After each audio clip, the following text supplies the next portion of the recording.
AMD's Navi lineup was launched in early July and offers competitive price and performance compared to Nvidia's RTX series. Now, over a month later, let's take a look and see if Navi truly made a difference in the GPU market and how AMD could expand the Navi lineup. This is the Hardware Hub, and let's get right into it. So first, let's quickly go over what Navi is.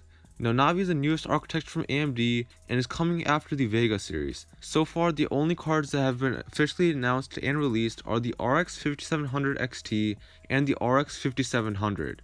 Now, performance is very good in this new lineup. We see the RX 5700 beating the RTX 2060 in most games and coming close to beating the RTX 2060 Super, which is very good since the RX 5700 sells for around the same price as the 2060 and is noticeably cheaper than the 2060 Super. The higher end Navi card, the RX 5700 XT, beats the 2070 in most games and comes close to matching the 2070 Super as well.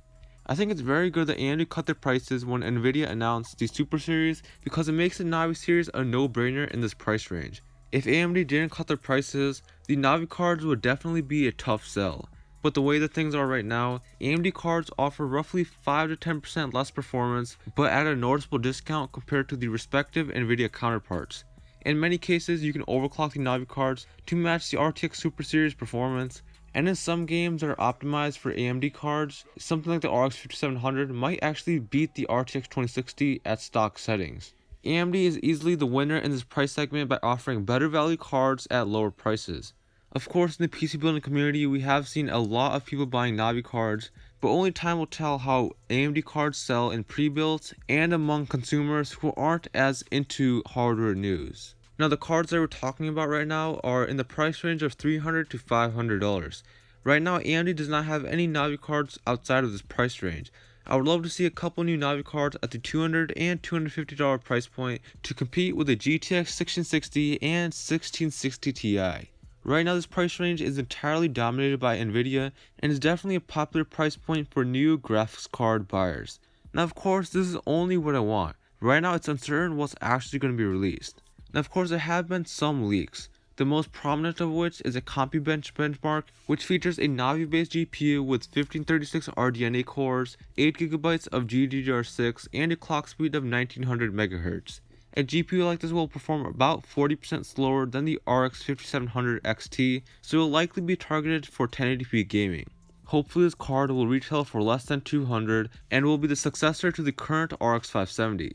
If this happens, it's going to be very good news for budget end gamers because it means that you can finally max out games at 1080p with a GPU that costs less than $150.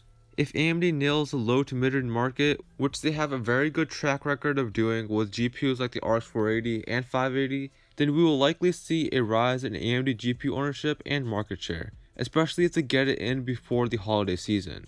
Right now, AMD is off to a good start and is competitive at the high-end market, which is something that AMD has failed at many times before with cards like the Fury series and the more recent Vega series.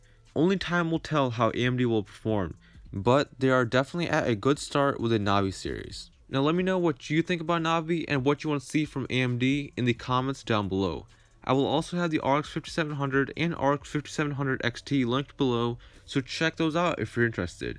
Those links down there are affiliate links, so using those links will help support my channel. But yeah guys, that's all for today. If you liked the video, please be sure to hit the like button. If you didn't like it, please dislike the video and subscribe for more content, and I'll see you guys in the next one.